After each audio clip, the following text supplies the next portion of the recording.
This is the Systemic DNS Vulnerabilities and Risk Management panel with a discussion of our esteemed experts. And I will turn over to our moderator, Rod. Thank you. Thank you very much. Am I live here? Can I go live? Live? Okay, now. Can you hear me back there? No? Okay, excuse me. Let's do a switcheroo. Thank you. Oh, there we go.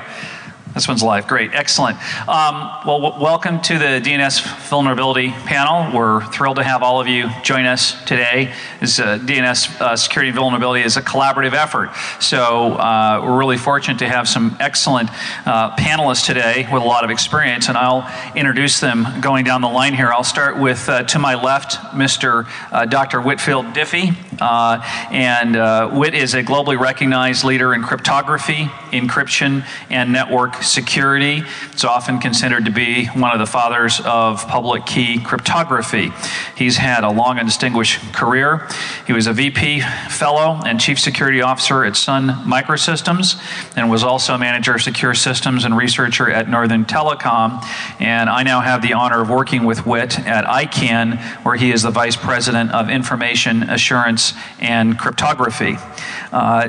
To Whit's right is Ken Silva, and Ken Silva is also very well known to many of you, is the Senior Vice President and Chief Technology Officer at VeriSign.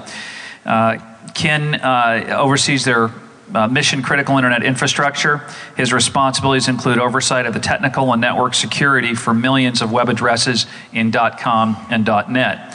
He was previously VeriSign's first Chief Security Officer and Vice President of Technology Strategy. He joined VeriSign with more than 20 years of experience in the telecommunications and security industries. Here, directly to my left, is Mark Weatherford, who until recently was the Chief Security Officer for the state of California. He is now, very recently, I think within the last couple of weeks, now the Vice President.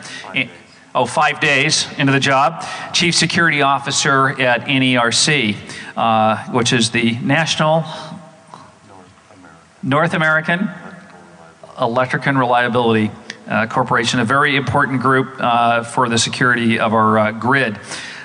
He's got tremendous experience in both the public and private sector historically. He was also Chief Information Security Officer for the state of Colorado and worked with the state legislature there to pass laws establishing the state's first security program. So he's been on the founding level. I'm Rod Beckstrom, CEO of ICANN, by the way, the Internet Corporation for assigned names and numbers, and will be joining in the panel. To my right, really doesn't need introduction to most people, but we'll put it down for the record, and that is Dan Kaminsky, Chief Scientist at Recursion Ventures. Dan has been a leading voice in computer security community for over a decade. Formerly of Cisco, Avaya, and IOActive, Dan spent 3 years consulting on site at Microsoft, auditing the core designs of Windows Vista, Windows Server 2008, and Windows 7. Dan is best known for his work in 2008 when he found and mitigated a critical flaw in the domain name system and announced that here at Blackhat two years ago. A very historic milestone marker. That mitigation remains the largest synchronized security fix in internet history. And then to Dan's right is another great in the field of DNS security and technology, and that's Sandy Wilburn, Vice President for Engineering at Nominum. Sandy is the VP at Nominum, which is a provider to DNS for over 150 million broadband subscribers worldwide. Sandy leads the engineering team at Nominum for all DNS and DNS-related services. In 2008, he was part of the global team that responded to the Kaminsky DNS vulnerability. Prior to Nominum, Sandy was VP in engineering at Determina Software. So we thank all of you on the panel for being here today. And I thought we would start off with having Whit Diffie paint a sort of high-level picture of what he sees as some of the security and stability issues with the global domain name system. So if we can pass the mic down. My drink and my mic at the same time. Over the fairly substantial length of career in this subject, people have constantly been asking me, well, why hasn't keying infrastructure taken off yet? What's wrong with PKI? And And, when people ask you a question like that, you make some excuses. And I ask it a lot of times, and I thought of a lot of different excuses. And the one I particularly liked for a long time, and I think it's true, is that it's a capital development problem. You get the benefit comes kind of down rear, and the costs are up front. So it's a bit hard to get it started. And after you get a certain amount of it, then everybody's going to begin to want it. So I was, look, all these people predicting we're going to see the knee of the exponential any time now.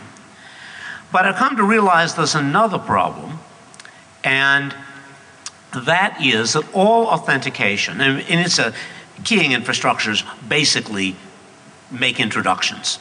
The fact you encrypt with the keys once you get them and so forth is subordinate to the fact the essential thing they do is hand you something and say, here, I introduce you to so-and-so, or such and such, or something like that.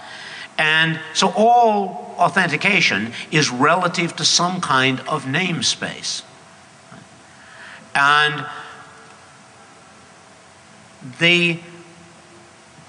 one of the problems I realized is people were trying to sell, just classic marketing problem. You're trying to sell two things, and you have to sell the customer on both of them. And one was a namespace, and the other was the authentication mechanism for the namespace. And it was not that there was no success. I mean, SSL, for example, finessed this problem very, very elegantly, and it's been probably the most widely deployed crypto security mechanism ever seen. But now, with DNSSEC, it seems to me we may have jumped a major hurdle, because we had a namespace that was already accepted. That had been developing for 20 or 25 years. And now we're merely introducing an authentication mechanism that runs within that namespace.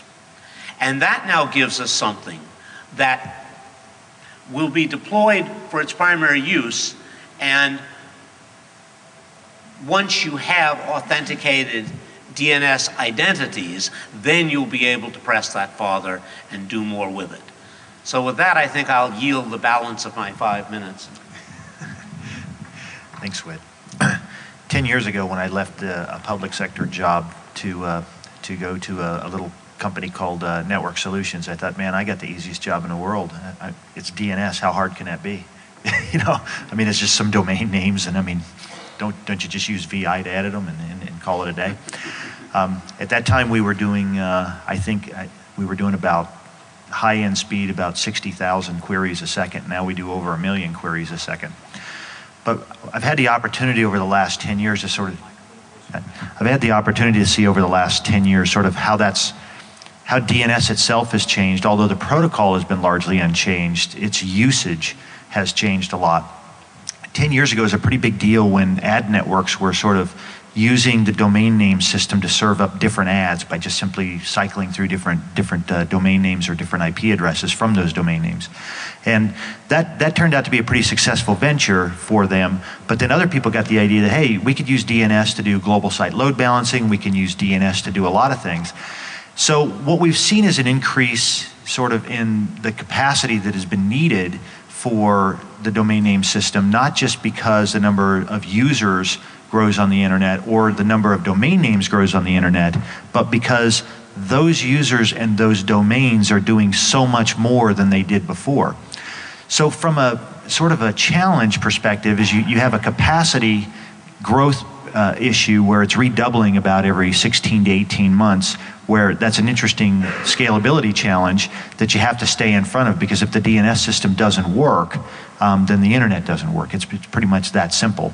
But then coupled with that, so many users now are getting a lot of bandwidth from broadband. I mean, the definition of broadband used to be a lot lower than what people are actually using today. In fact, most cell phones can actually transmit speeds higher than what the US government, for example, originally classified as broadband.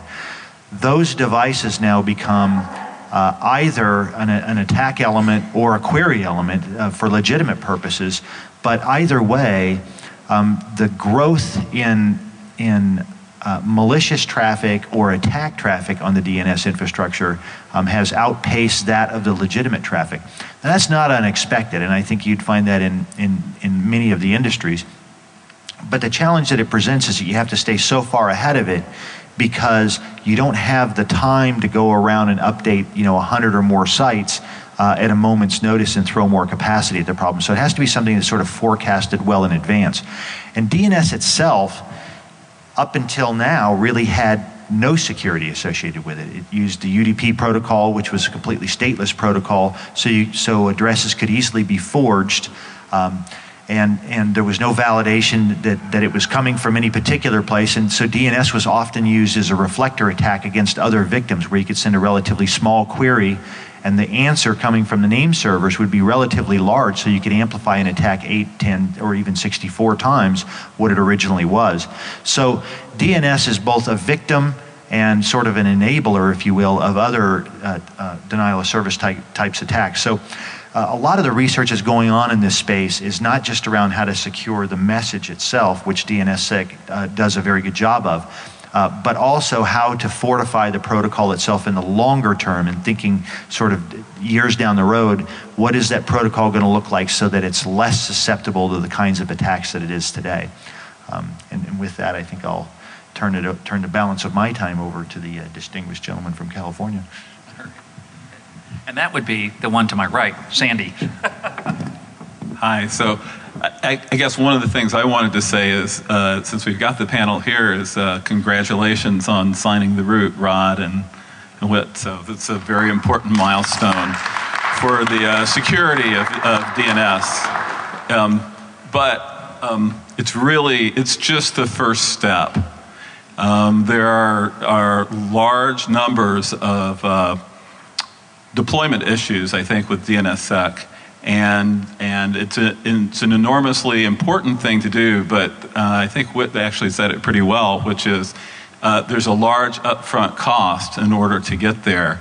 And so I think there's kind of two things in key vulnerabilities beyond what they were saying. Is one, how can we get the hacker community to actually contribute to figuring out where there might be additional, DNSSEC has a long gestation period, but how can we get the hacker community to work with us before?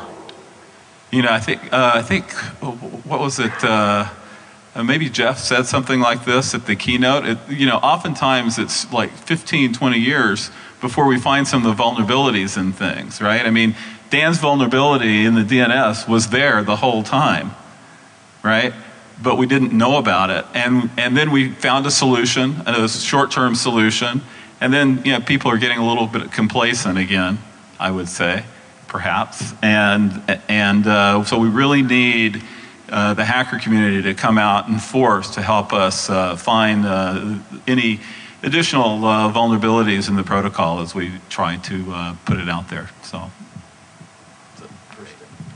Thank you, Sandy. And I'm going to do a little bit of a bridge between some of the concepts laid down as a foundation here and the next two speakers. And that is, I feel really fortunate to be here today because, like Dan, I was here in 2008. And in 2008, I had the honor to do the kickoff keynote when I was serving as the director of the National Cybersecurity Center.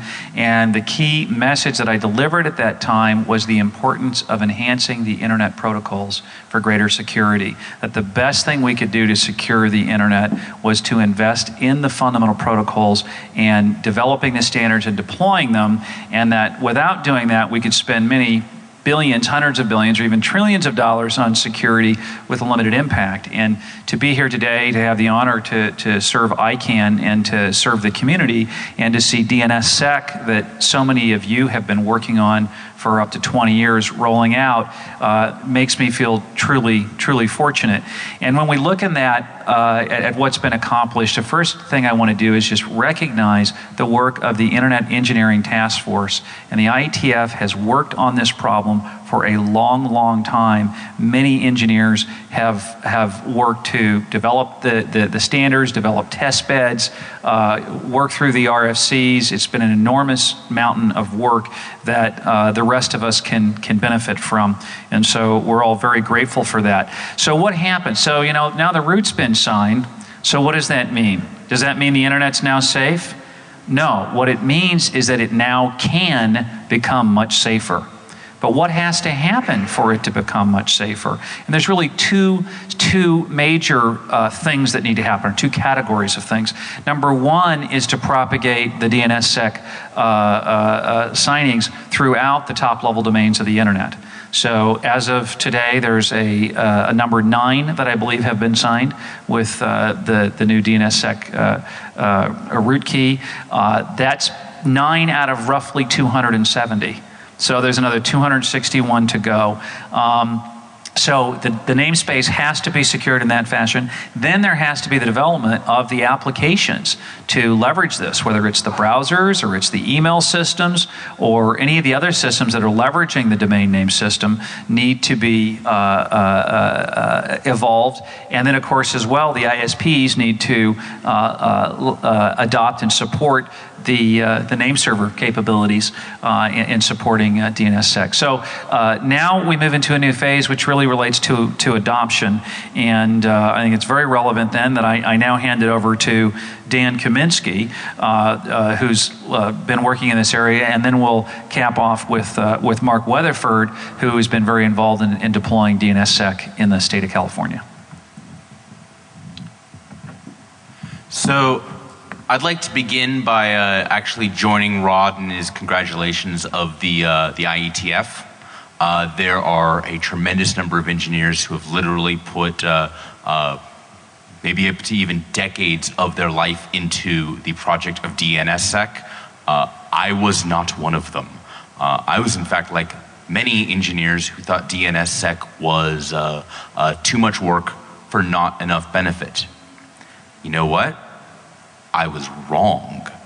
And that's okay. Being wrong just means the world's more interesting than than you thought it was. DNSSEC turns out to be one of the most interesting technologies that I have ever seen in my career. Not simply for its ability to fix problems in DNS itself, although it does a pretty comprehensive job of that, but in actually providing a infrastructure, a operating environment in which some of the single most pernicious problems in all of security cannot merely be addressed, but addressed efficiently, effectively, affordably. These are words we don't generally consider in security. We usually just think, oh, well, we're just going to demand it, we'll mandate it, we'll require it. No, it doesn't work like that. It's got to be good. It's got to be operational. It's got to work in the field. And the really interesting thing, about 18 months ago, I sat down and said, okay, all my friends keep telling me I got to look at this DNSSEC stuff. I'm going to write a server. I didn't tell anyone. I just sat down and wrote one. About 18 months ago, I completely changed my tune on DNSSEC. Why? Because the server was really good. So all the things that I've been saying for the last 18 months about securing email, about securing the web, about making it possible to authenticate across organizational boundaries, you know what? I think all of y'all should be a little sick of it by now, because it's been a lot of talk and not a lot of code. And so I'm going to tell you all right now, in about 5 hours, we're going to be releasing a lot of code.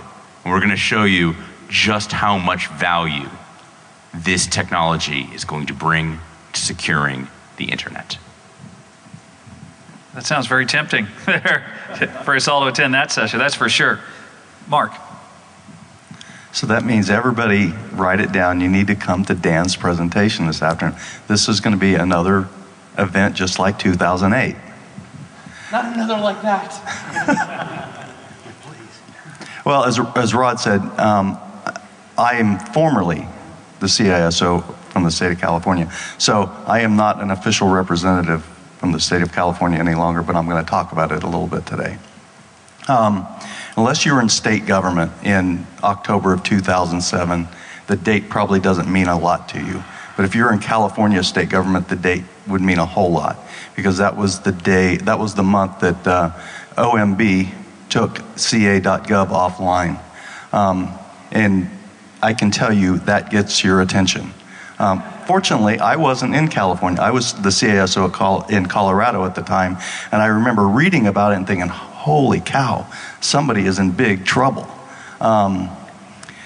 What happened was there was California has almost 2,000 .ca.gov domains, ca.gov and state.ca.us.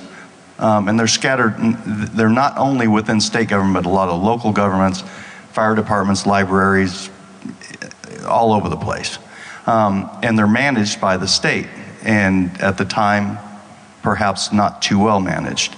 And there was a domain in a county that had some malicious code on their website, and OMB had been trying for several months to get them to fix it, and they didn't fix it, so OMB just took ca.gov offline. So I remember reading about it when I took the job in California. I thought, you know what, I'm going to fix DNS. That's going to be one of the things I want to work on, one of my big projects. And I said, you know, DNSSEC is the way I want to do it. If we're going to fix DNS, let's really fix DNS. So I started rooting around trying to find some money, and I got a Homeland Security grant for it last year to implement DNSSEC in the state. And so the challenges, and I am not a DNSSEC expert, but I do understand what Dan just said, that DNSSEC will fix a lot of our problems.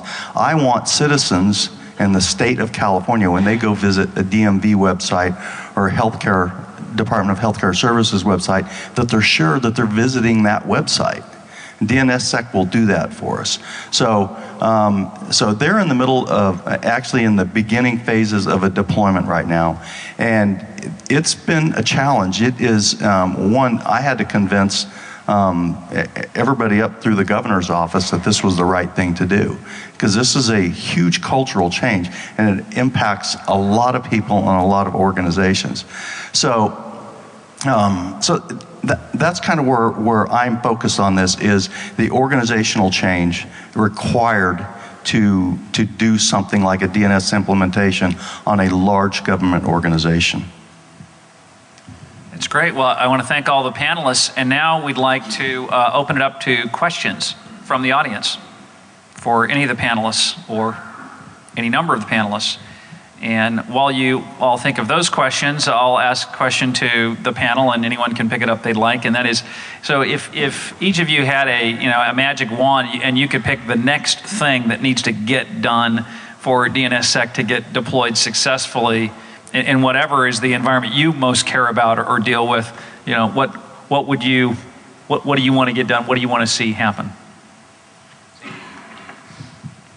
Well, I think the first step in getting DNSSEC out there is basically making it just dead simple for people who are today's DNS administrators to sign zones. The tools for that have been woefully inadequate. Just, 25-page documents about all the different steps that you have to go through to sign zones. Recently, the plug is, my plug is we produce something that makes it somewhat easier. And I think other people are doing the same kinds of things, but I think it's super important, and that's probably the first step to getting more people to sign their zone sooner. Great. Any other panelists want to take a stab for that? While someone from the audience, we have a question from the audience. Please go ahead.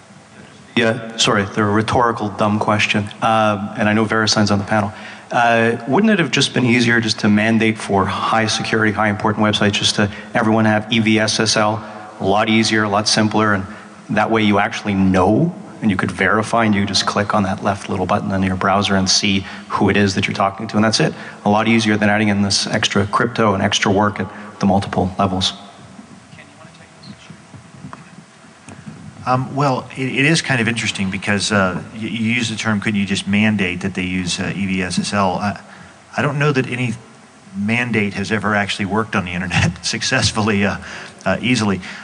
Certainly EVSSL is a rapidly expanding implementation of SSL, but even with the extended validation SSL certificates, there still was not a firm mechanism in place to prevent cache poisoning and those sorts of things. So even even if you could validate that the site and know that you were going to the site, not everyone was actually paying attention to all of those indicators. For instance, there's always been a padlock at the bottom of the browser, and even before some of the domain validated SSL certificates from some CAs were viewed as somewhat risky or riskier than EV SSL, people still didn't pay attention to the padlock at the bottom, and they still don't pay attention necessarily to the green bar. It's a good technology, but it takes a while to get 1.8 or so billion users kind of accustomed to that.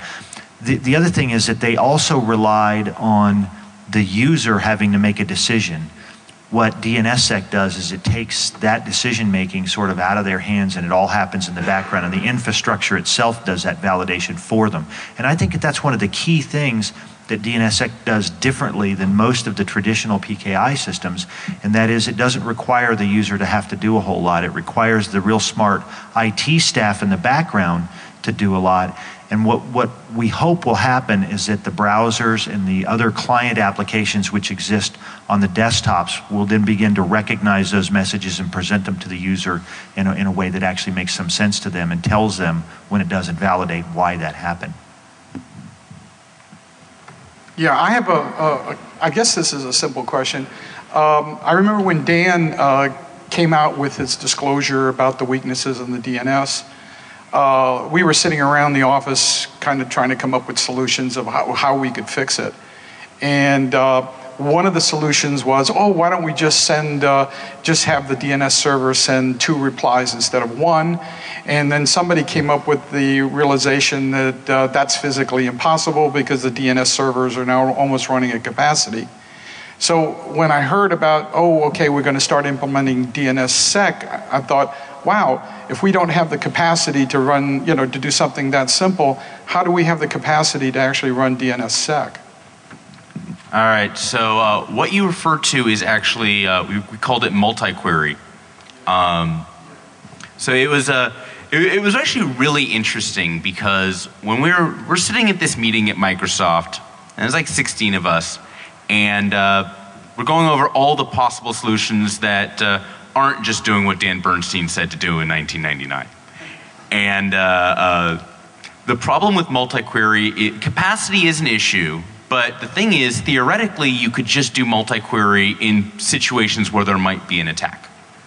The real issue with multi-query is there's no guarantee from request to request that you'll get the same answer back.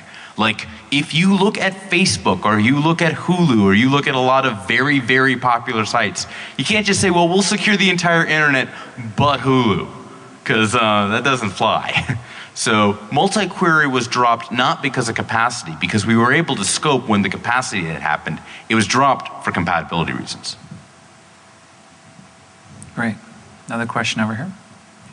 What can I, as an IT professional, do and a DNS admin to get DNS out there for my domains, and how do I implement it, and where should I start looking for that sort of thing? We're so glad you asked that question. Maybe Ken and Dan, can you help on this one? And timelines. Yeah. So there are a lot of tools that are out there to help you do that. I would say initially don't try to overdo it. Okay, in other words, don't try to adopt a policy that the root and top-level domains have with rapidly changing signing keys, because I think if you do that, you're opening yourself up to a huge management nightmare of trying to figure out when you need to roll them and all those sorts of things. The keys are pretty strong, and at your level, they're probably strong enough to last a very, very long time without having to change them. Dan might disagree, or you might agree, but there are a lot of tools out there. And I think that there are some better tools that are going to come along. So you have a couple of options. If you've got the time and you've got the resources to use the existing sort of command line tools that are available to you today, then by all means do it. If you don't, then I think that you still want to deploy DNSSEC and you're still set on it, then I think what you need to do is you need to start sort of looking at what managed DNS offerings might be out there. Now, in terms of timelines, so as Rod said, there were, I think, 9 signed top-level domains. Tomorrow there'll be 10. Okay. Then in, pardon? .com will be signed in March. Okay. .net in November, December timeframe, okay, and .edu the next few days. Okay, so that's sort of the timelines for those top-level domains, and other top-level domains such as .org and others have already begun that implementation process, and in fact are signed today. So it's at the top-level domain, it's happening pretty quickly. There are a lot of tools out there, but those tools need to be improved unless you've got a lot of time on your hands.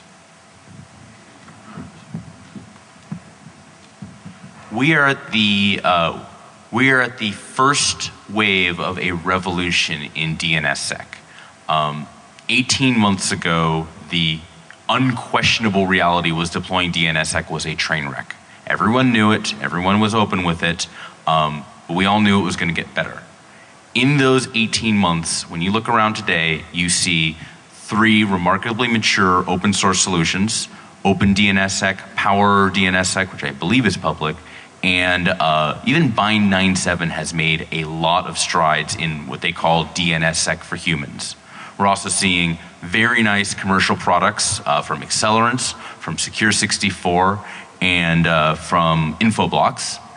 The Infoblox solution is great, just commenting is wonderful.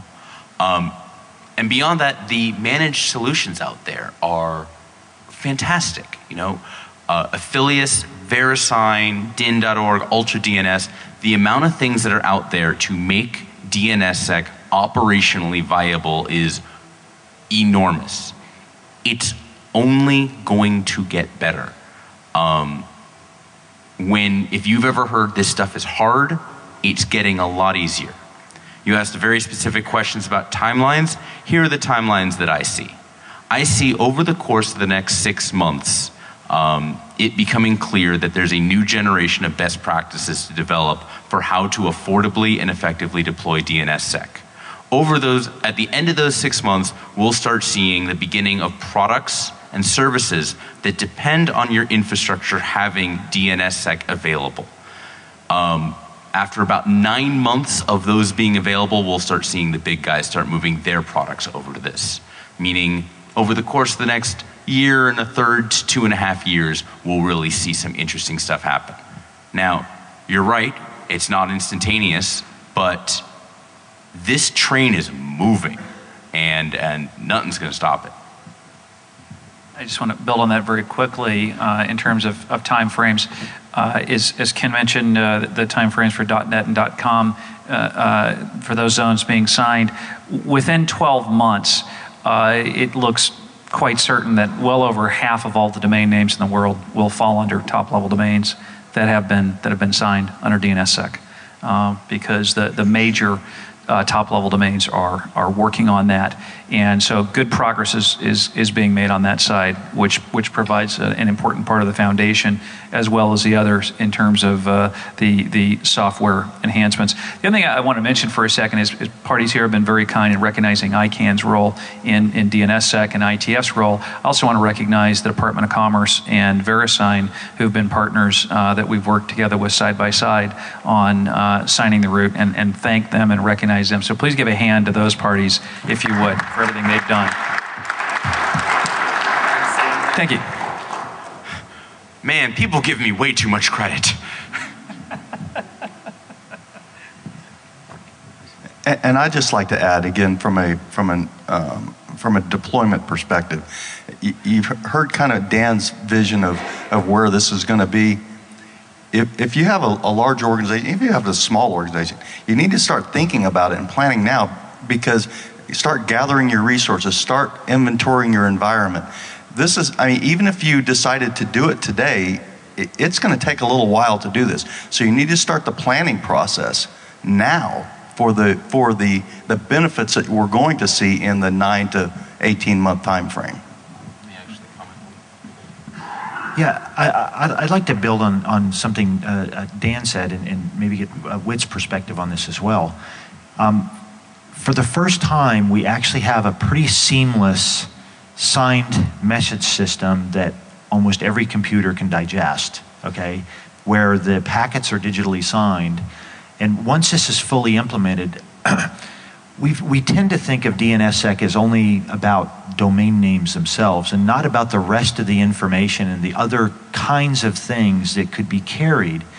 The possibilities, I think, are way beyond just protecting against cache poisoning and things like that. I think it's a message system now that has some inherent security, which will allow us to transport other kinds of information in the future, information we haven't even thought of yet.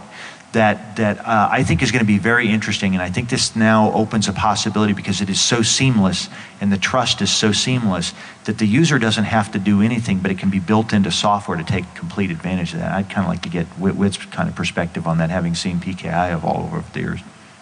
Yeah, well, that sounds right to me. Once you get a working mechanism, that people will then, the way things evolve is people push it to do things that you had never expected it to do before. So yes, I expect this. I'm with you.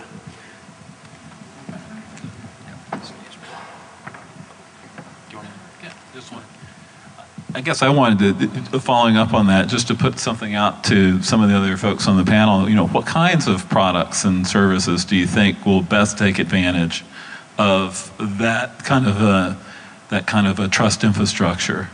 Because we've talked about it several times in the past, where there are, you know, it opens, you know, Ken said it opens up a new vista around trust and stuff. So what do you think are the first new things that will take advantage of that? When I receive email from my bank, I would like to know it actually came from my bank. This is a promise we have been making for 15 years, and we're not succeeding. So the number one application I really see us finally, after all these years, getting secure email. I also see federated identity actually working.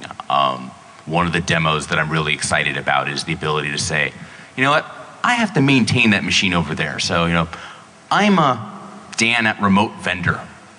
I need to log into root@somecustomer.org, and I need it to just work. And would you believe it? With DNSSEC, it actually did.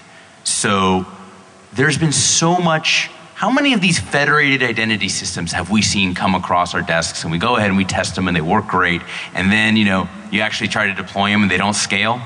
Yeah, I'm done with that. I want security systems at scale. And as Whit has basically pointed out very cleanly, we now have the namespace in which this can actually be done. Great. And thanks, Dan. And Sandy, in response to your question, I just say, as an observer here, I mean, I want to build off the comments that Jeff Moss made this morning in the opening session. How many people heard Jeff's remarks at the opening session this morning? Okay. Well, as you recall, what Jeff talked about is he said, you know, we've been working on security for many years. Blackhat's been meeting for 13 years, but what's really been accomplished? I mean, what success has really been scored that's changed the security situation or landscape for corporations, users, governments, other parties? And his comment was, there really hasn't been a lot, but today and now there is one, and that's DNSSEC. That this is a major change and a milestone in security opportunity for the internet. What we see happening and hope to have happen with so many talented people on this stage and elsewhere is a profusion of applications, technologies, and tools that'll leverage this new piece of infrastructure that in some ways is like the GPS system, right? I mean, the GPS system got developed for a very narrow, specific set of applications initially, but then became a service that could be leveraged by many different new and unanticipated applications that got developed over time, many of which are now on our cell phones. That wouldn't have been envisioned at all when GPS was developed. So this is a very fundamental new technology that's being introduced, and we'll be excited to see, Sandy, what everyone comes forward with. Any other questions? We have a, yes, sir, please. Hi. Well, I'm curious what your thoughts are on social engineering threats, cousin domains, IDN spoofing attacks, things like that. Is there an opportunity for DNSSEC to fix those problems, or those things that need to be fixed higher in the application stack? So this is actually a fascinating question because a lot of people have asked, why can't ICANN do something about like bank-of-america.com? You know, why is this a thing that happens? And the thing is, DNS's strength is that it is a delegated namespace. That once you have a chunk, as long as no one else is using that chunk, you can put whatever you want in there. Making DNS not DNS is not going to work. That is what extended validation is for. That is what certificate authorities are for. And a lot of people think DNSSEC means we aren't going to need the CAs anymore. They're wrong. The certificate authorities are more important now than they've ever been, because they are the third parties that have boots in the ground all over the world to differentiate what is a domain and what is a brand. Brands are a closed namespace. You can't have something that's like McDonald's dash dash. Like you can do that with domains all day. You can't do that with brands. We see DNSSEC actually bolstering extended validation. There were some brilliant attacks run by Mike Zussman and Alex Soderov against extended validation last year at Blackhat that talked all about the limitations of extended validation. Those limitations are actually completely resolvable as long as DNSSEC can provide the exclusive description that not only is this an extended validation cert, but this is the only certificate for this domain. That is a fundamental transformation in our ability to deliver secure systems. Yeah, I wouldn't get a false sense of security in some of these areas, though, because here's an interesting scenario. What if someone did, in fact, register bank-of-america.com and then signed it? They control their keys, right? So they can sign their own zone if they want. You'll get a response that says that it's signed, but would you have actually noticed if it was --of America? And that's where some of these other elements that Dan has talked about are going to become more important, where yes, the answer that you got was digitally signed, but whom digitally signed it, and is it really Bank of America, or is it this other fictitious company? With respect to social engineering, though, there are lots of aspects of social engineering, and I think it's also important to realize, particularly in the DNS system, that wherever human beings are involved, there is a risk of the human beings making a mistake. In other words, someone calling up and saying, I'm a representative of Bank of America and I want to make a change to my domain name, change the name servers, et cetera, or change my keys or what have you. Those things are attempted every day, and there's a lot of work that's being done at ICANN and within the DNS community to try to thwart some of those efforts and make it much more difficult to do that through multi-factor authentication and through other areas. But social engineering is not a new problem. It's one of the oldest hacking techniques out there. But wherever human beings are involved, there is a risk of someone making a mistake, and this can't prevent that, but it can make it certainly much more difficult. Are we going to be able to still see South Park being streamed over DNS? And what I really mean by that is, what are the performance hits?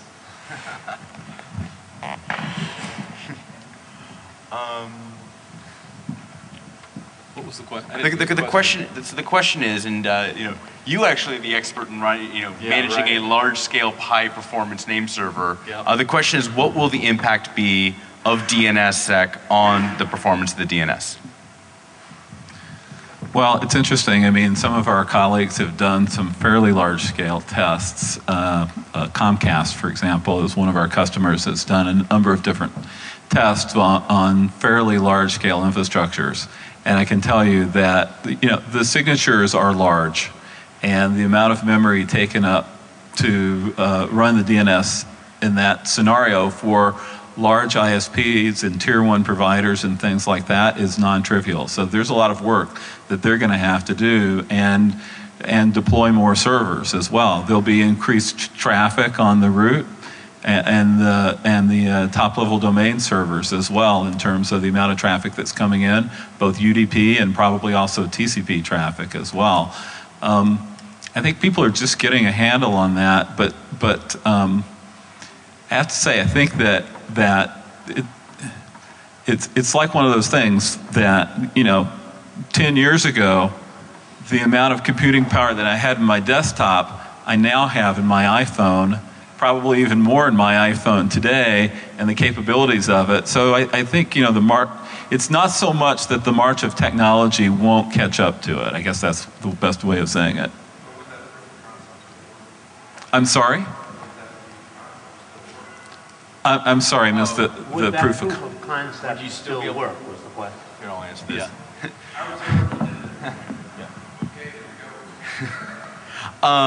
So what he's referring to is, my first demos in DNS involved streaming audio and eventually video over DNS, just because it was just for fun. It was fun.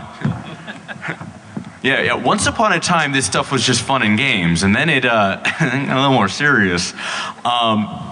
I will say this. So I haven't done the work that Sandy has in building recursive servers, and clearly the recursive load is increasing in DNSSEC. From an authoritative perspective, it's not just hardware that's gotten ridiculously more efficient. The kernel. So when I did my first talk at Blackhat, I'm like, man, these kernels are so slow. I'm just going to generate the packets myself. Yeah, so kernels are good now. Ended up writing a very small lib event-based DNSSEC server. So what was it? 60,000 queries per second used to be all that VeriSign used to do. Yeah. So you could do 60,000 queries per second on one server and this is what's significant. It's not like you got to be a genius to write it in like a couple hundred lines of code. So we live in a different world of available performance and importantly, than even DNSSEC itself was originally conceived of. So just to sort of throw out some real metrics from what we've actually seen from what's been deployed thus far.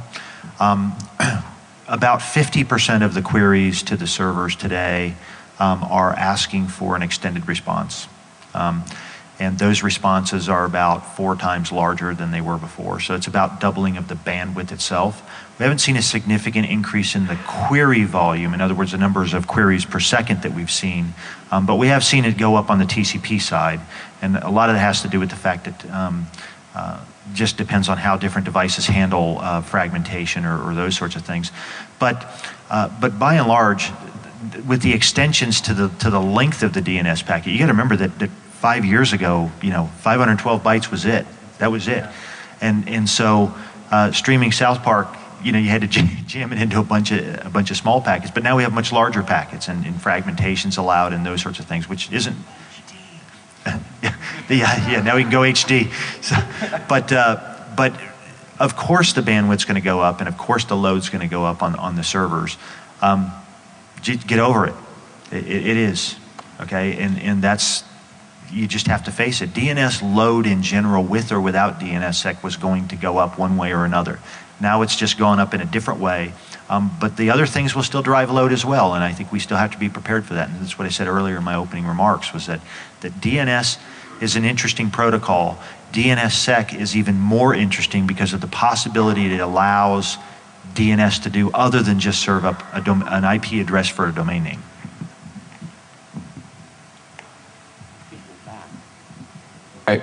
My question is probably a little weird. I run a closed network lab for testing purposes. In that lab, I had to emulate the roots. This sounds like it would be pretty difficult for me to emulate this in a closed, secured lab where I'm testing malware. Has someone thought of how I could replicate this for malware forensics? I am kind of, only reason I'm grabbing the mic is because yes, like that's been a quiet little thing that's been in the background. Like, how do we actually support these closed chunks? And you have some issues if you're trying to hijack the namespaces that you don't control. But if you do control the namespaces, you can basically make a stub emulation of those namespaces and then bring them into your own root. If you don't do that, then anything that's a validator does in fact need to be modified to validate against you and not against the real root. But it's certainly the case. I mean, if you do the stub trick, I mean, all of the servers basically have a way to set up a trust anchor for the thing that is what you're looking for. So that's something that most of the resolvers have. Anyone else want to pick that one up? Otherwise, there's... There's some people with long-standing questions back there. So a guy in purple who has given up. Green. And a guy in green. And others. Send the proctor running. Sneakernet. Just to your left.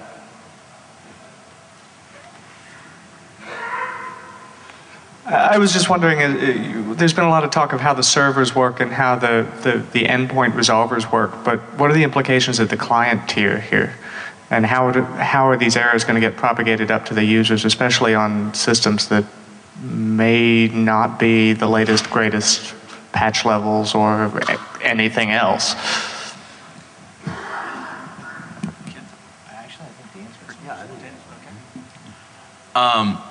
So there are two philosophies. One philosophy is, you know what, you let your recursive server do the work and maybe some information gets back to the client and maybe not. And the other philosophy is end-to-end trust is awesome and anything that is not end-to-end trust doesn't matter. Not to disrespect the former, I'm a fan of the latter approach. The way that we sort of see things moving is the actual certificate verification engines are going to be updated to validate against DNSSEC. So when the client is actually trying to be secure, before it was using the certificate authority system, which worked as best it could. Now it's going to be able to use DNSSEC. And the nice thing about this is this aspect of the API subset has inherent in it handlers for, hey, before it was the certificate is bad. Now it's, hey, the DNSSEC trust chain is bad. So you end up being able to leverage the existing infrastructure. There is some value, I mean, not even some value, there's definitely value in validating when available the non-cryptographic trust information, so IP addresses and whatnot. I mean, this is great for recursors, it stops cache poisoning attacks and so on. But where the meat of the value is in making certificate validation work more reliably. But you think that's going to happen on the client, right? The validation is going to happen on the client rather than on the recursive servers. I think the recursive servers still need to do validation so that we get the comprehensive fix for cache poisoning attacks. But you know, I love Starbucks. I think their coffee is great. I'm not trusting a bit in a DNS reply to tell me, oh, by the way, this is the certificate for your bank. I mean, another answer, yes, that's absolutely right. But another answer to your question is that for those older systems, the former method that Dan was talking about will still provide value. It just won't provide the last mile of value that he was just describing. And I don't know, I'd be interested in getting other people's idea as to whether they think that that former model will get implemented first, followed by the latter model, or whether we'll just go straight to the end-to-end solution sooner rather than later.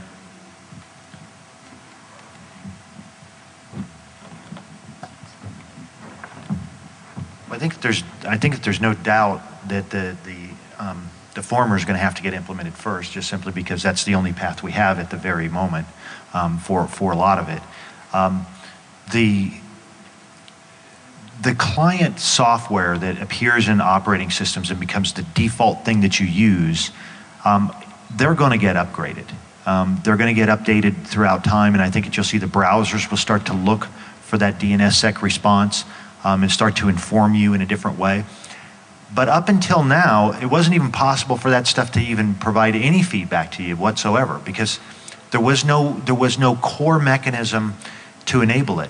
Until DNSSEC was implemented on the root, it wasn't even possible to broadly deploy DNSSEC outside of closed labs. It just wasn't possible because without a chain of trust, some people tried, and I think we all have varying degrees of experience with those and how successful that they were. But finally, we've actually started something now that will enable those client applications to have something that they can use. Until they do, I mean, why would you put it into the Internet Explorer if there's no protocol to read yet? And everyone at the time was talking like DNSSEC was still another 5 or 10 years down the road. Remember, DNSSEC's been a protocol, if you will, or an extension to the protocol for a dozen years. And it's just taken that long to roll out.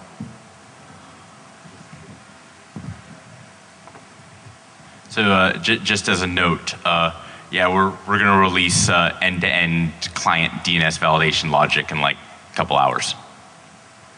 So this game is on.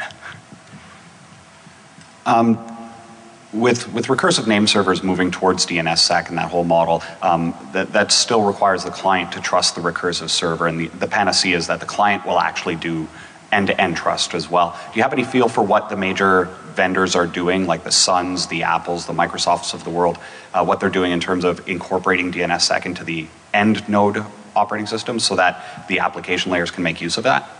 It's not going to start at the APIs. It's going to start in the end applications and then move into the operating systems. That's just kind of the path of innovation now. So it's going to start with the browsers. It's going to start with the desktop applications. It's going to start with the actual code. Instead of calling into the operating system, calling into LDNS, writing the 8 lines of code it takes to do an end-to-end resolve, and using the trusted value from there. That's kind of the path that I see. And then, assuming this becomes popular, then yeah, we'll see operating system level support somewhere down the line. But the flexibility of the end applications is much higher than the flexibility of the operating system, which are just on much longer timelines. And I'll just add, there's a number of speakers in the program over the next few days from those firms, and you might want to be asking them when they're up on stage what their plans and their timeframes are, because they're in the position to authoritatively answer those questions.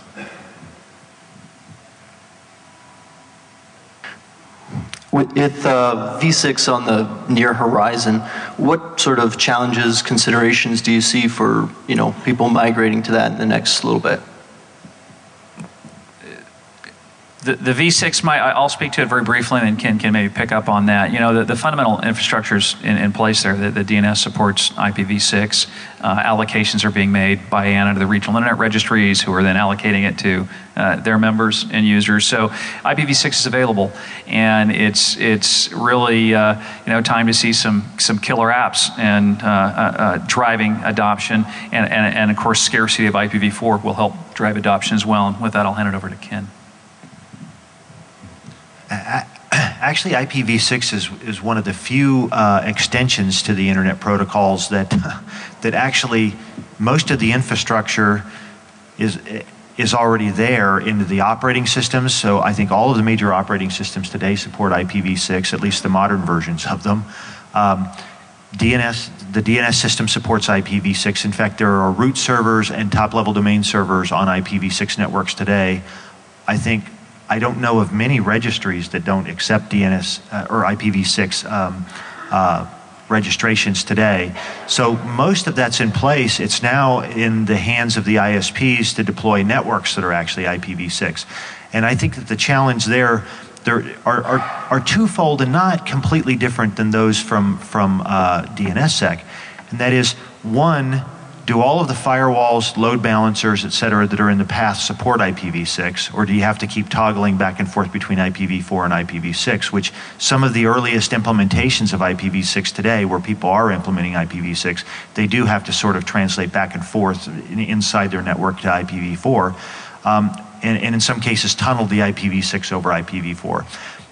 Those things are going to exist, but the great thing about it is that possibility exists that we could even do that, where with DNSSEC, almost none of the prep work had been done at the operating system level, at the router level, at the firewall level for all of this until two and a half, 3 years ago when it looked like DNSSEC was catching momentum. So I think as the ISPs roll it out, I think everyone's going to be ready for it because the IANA can assign IPv6 address blocks today. I mean, you could get one today if you wanted.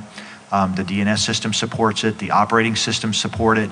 So I think we're actually in better shape with IPv6. It's really just the largest of the large internet service providers that are going to have to start providing it end to end.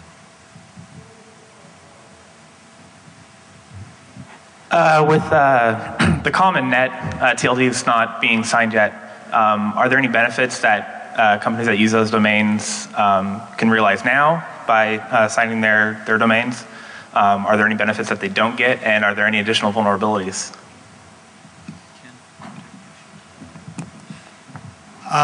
The benefits that you get are what you're going to get from the root first.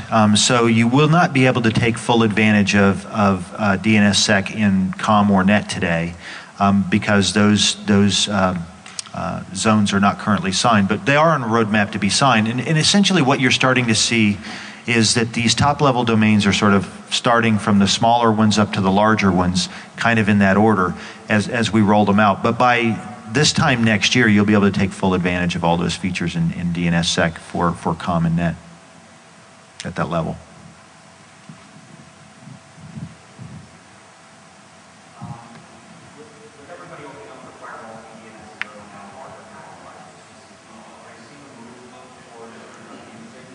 Can you repeat with the microphone, please?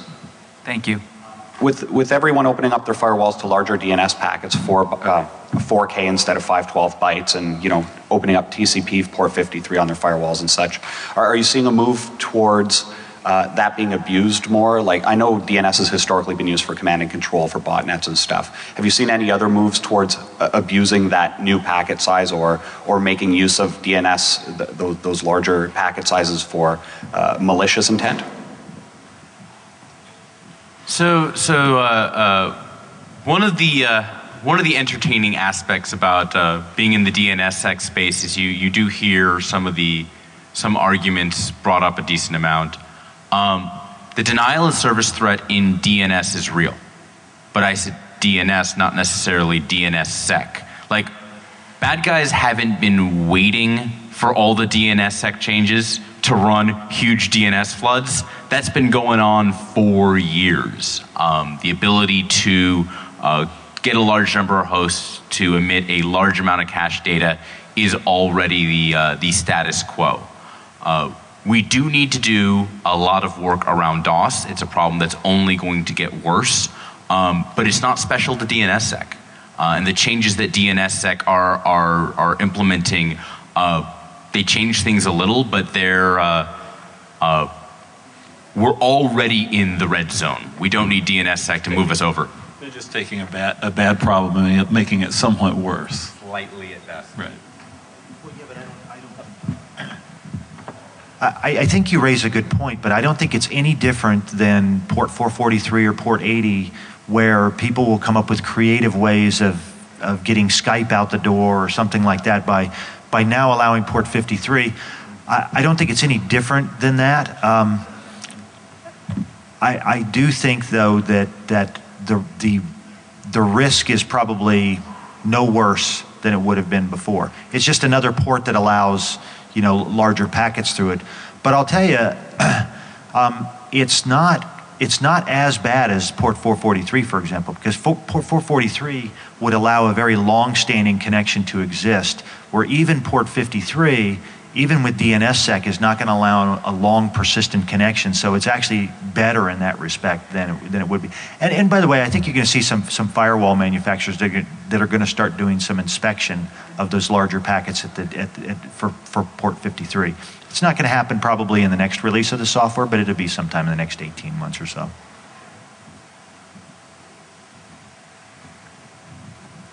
Good. Well, if there's not any more questions, we'll actually bring this panel session to a wrap. I want to thank all of you for coming. We thank all of you for helping to move DNSSEC forward and furthering implementation. And we thank you for the excellent questions. And a last hand and thank you to all the panelists. Thank you very much.